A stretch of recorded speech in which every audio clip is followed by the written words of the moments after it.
Welcome student. आज हम लोग जो टॉपिक पढ़ेंगे उस टॉपिक का नाम है सेट थ्योरी। और ये बहुत इंपॉर्टेंट टॉपिक है ना।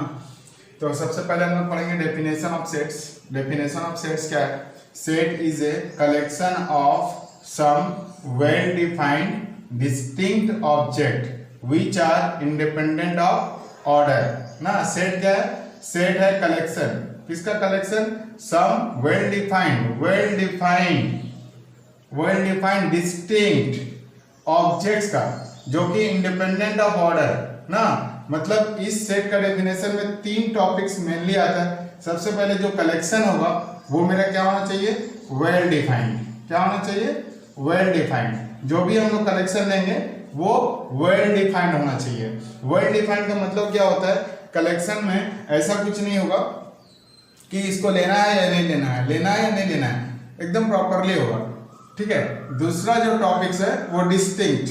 जो ऑब्जेक्ट का कलेक्शन होगा वो डिस्टिंक्ट होगा, मतलब सब डिफरेंट होगा, अलग अलग होना चाहिए। एक सेट में एक ही एलिमेंट 2 बार नहीं होगा। जैसे 1 और 1 ले लिए तो 2 बार 1 नहीं लिख सकते, एक ही बार 1 हो सकता है। इसीलिए सारा एलिमेंट्स डिस्टिंक्ट होना चाहिए। और इंडिपेंडेंट ऑफ ऑर्डर, तीसरा जो टॉपिक है वो है इंडिपेंडेंट। जो कलेक्शन हो गया वो इंडिपेंडेंट ऑफ ऑर्डर है। मतलब हम लोग अगर कोई कलेक्शन को 1 2 3, सपोज करो कि 3 एलिमेंट का कलेक्शन है 1 2 3, तो कोई अगर 1 2 3 लिया तो भी होगा, 2 3 1 ले लिया तो भी होगा। ऐसा नहीं है कि ऑर्डर के हिसाब से रखना पड़ेगा। इंडिपेंडेंट ऑफ ऑर्डर मतलब आगे पीछे भी हम लोग रख सकते हैं, लेकिन अलग अलग एलिमेंट होना पड़ेगा। तो सेट का डेफिनेशन में 3 आता है कि तो वेल डिफाइंड होना चाहिए, दूसरा डिस्टिंक्ट होना चाहिए और इंडिपेंडेंट ऑफ ऑर्डर होना चाहिए। और कलेक्शन हो गया। जैसे हम लोग एग्जांपल लेते हैं ना, और सेट को हमेशा हम लोग कर्ली ब्रैकेट के अंदर में रखते हैं। सेट का एलिमेंट को हमेशा हम लोग कर्ली ब्रैकेट में, ये सिंबल है सेट का, सिंबल नहीं बोल सकते, मतलब इसको हम लोग कर्ली ब्रैकेट में ही इंक्लूड करना पड़ेगा एलिमेंट को। फर्स्ट ब्रैकेट और थर्ड ब्रैकेट यूज नहीं कर रहे हैं।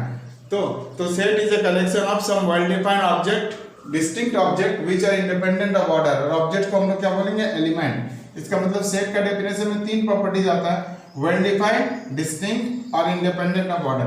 जैसे एक सेट है, बोला a set of collection of vowels, अब हम लोग देखना ये तीनों प्रॉपर्टीज होता है। बोले एक सेट है जो कि कलेक्शन है, किसका कलेक्शन है? वावेल्स का। तो ये जो कलेक्शन, एक तो कलेक्शन हो गया वावेल्स का कलेक्शन। तो वावेल्स वेल डिफाइंड होता है, क्योंकि वावेल्स हम लोग जानते हैं कि फिक्स है कि ए ई आई और यू ही आएगा ना।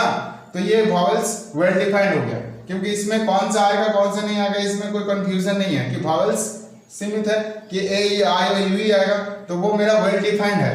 जब भी तुमको बोलेगा वावेल्स को करेक्ट करने तो हम लोग इजीली करेक्ट कर लेंगे, ए ई आई और यू ही लिखेंगे। तो ये वेल डिफाइंड है।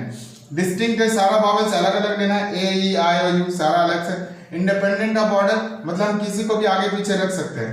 तो इसको एलिमेंट को हम लोग क्या लिखेंगे? ए ई आई ओ यू। ये एक मेरा सेट हो गया। ये किस चीज का सेट है? कलेक्शन ऑफ वावेल्स का। तो ये मेरा कलेक्शन ऑफ वावेल्स हो गया। बी मेरा क्या हो गया? Set of collection of natural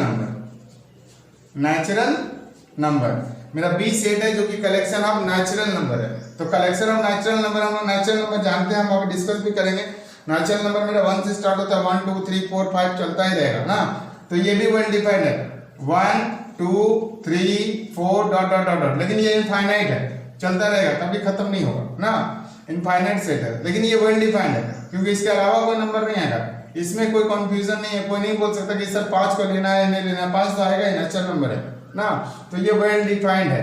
सी मेरा सेट हो गया। अब जैसे यहां दिया हुआ set of collection of all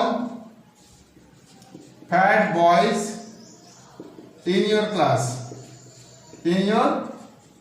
class. यहां पर देखो सी एक सेट बोला है, ये जो सी सेट है वो कलेक्शन है क्या? Collection of all fat boys in your class ना। तो ये मेरा सेट है कि नहीं? ये तो कलेक्शन है, किसका कलेक्शन है? फैट बॉयज का। क्लास में जितना भी फैट बॉयज है उसका कलेक्शन है। लेकिन ना ये प्रॉपर्टी, ये सेट नहीं है। क्यों? क्योंकि ये प्रॉपर्टीज वेल डिफाइंड वाला सेटिस्फाई नहीं कर रहा। फैट बॉयज किसको हम लोग लेंगे?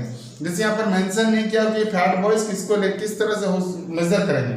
मेजर करेंगे मतलब कोई कम मोटा है उसको भी हम लोग ले लिए, कोई ज्यादा मोटा उसको भी हम लोग ले लिए, क्योंकि बेसिस नहीं बोला है।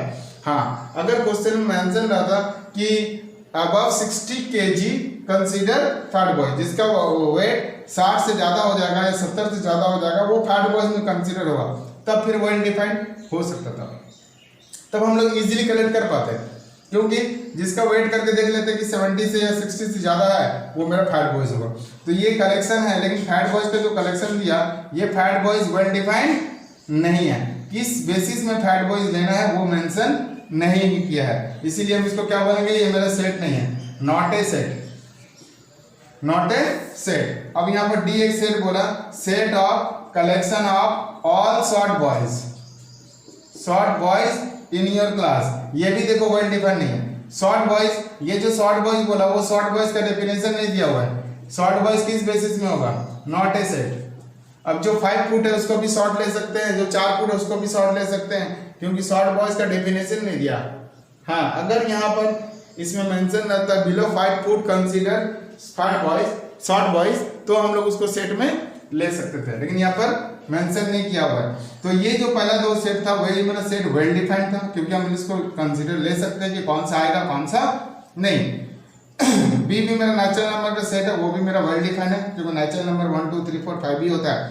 सी सेट जो है वो मेरा वेल डिफाइंड नहीं है, क्योंकि फैट बॉयज का डेफिनेशन नहीं दिया। उसी तरह डी भी, इसका मतलब जो भी कलेक्शन होगा वो सबसे पहला तो वेल डिफाइंड होना चाहिए, मतलब जो कलेक्शन हम लोग करेंगे उसमें से ना, परंतु हाँ ये सब नहीं आना चाहिए, हाँ ये फिक्स है तो वही आएगा, तो वो वेल डिफाइंड हो। डिस्टिंक्ट होना चाहिए, सबका ऑर्डर डिस्टिंक्ट मतलब सब अलग अलग होना चाहिए। और भी जैसे देखते हैं, कोई अगर लिखा हो कि 1 2 3 3 नंबर का कलेक्शन है, फिर 3 ये, तो ये 3 को हम लोग 2 बार नहीं ले सकते हैं। सेट में कभी भी ये 3 2 बार नहीं आ सकते, एक ही बार आएगा, मतलब सारा अलग अलग एलिमेंट होना चाहिए। डिस्टिंक्ट इसीलिए बोला हुआ, मतलब 1 2 3।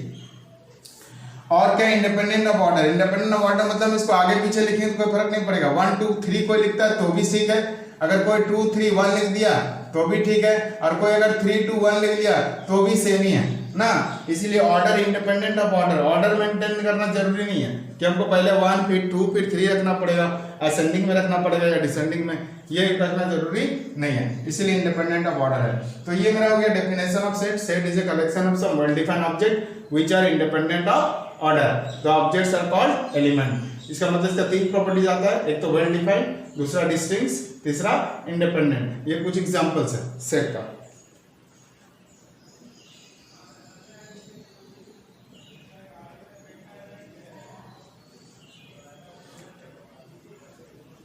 ये सेट का हम लोग क्लास 1 पढ़ रहे हैं, क्लास नंबर 1, क्लास नंबर 1। ये हम लोग क्लास नंबर 1 सेट थ्योरी का पहला क्लास पढ़ रहे हैं, सेट थ्योरी क्लास नंबर 1।